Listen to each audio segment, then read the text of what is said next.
Баршаңызға қайырлы күн. Бүгін мен сіздерге пиццаның оригинал рецептімен бөлісемін. Яғни қамыры 100% жұмсақ, дәмді болып шығатын рецептпен бөлісемін.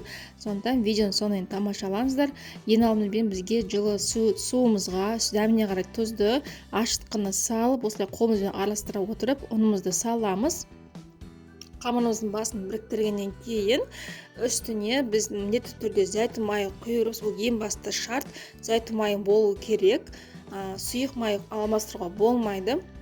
Осылай жақсылап араластырып болғаннан кейін тағы да ең соңына қарай тағы да зәйтүн майын құйып жіберіп қамырымызды соның иігін қандырамыз. Қамырымыздың иігі қанғаннан кейін, басы біріккеннен кейін бетін пищевой пленкамен жауып көтерілгенін күтеміз. Міне менің қамырым көтерілді, өте жұмсақ болып шықты. Енді осы қамырымды мен 3 бөлікке бөліп шықтым. Менде форманың диаметрі 30. Осылай мен азғантай ғана ұн сеуіп, қамырымызды дөңгелек етіп жайып аламыз.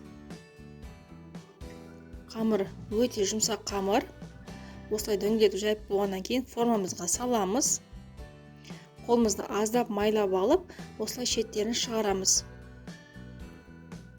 Осылай шеттерін шығарып, үстіне соус дайындаймыз. Менде соус ең оңай соус, кетчуп пен майонезді араластырамыз.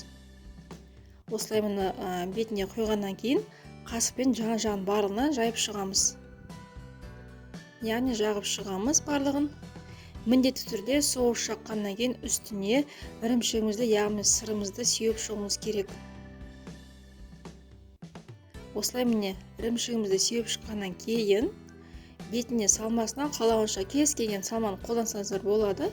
Мен бұл жерде шұжық пен қызанақты пайдаландым. Енді пиццаның екінші түрін дайындаймыз. Тағы да соус жаққаннан кейін осылай ірімшікті сеуіп шығамыз. Және мен үстіне копченый тауықтың етін осылай ұсақтап турап бетіне жайып шықтым. Қызып тұрған пеште 220 градуста піскенше 20 минуттай пісіріп аласыздар. Өте дәмді болып шығады. Сіздерге дайындап көруге кеңес беремін. Астарыңыз дәмді болсын.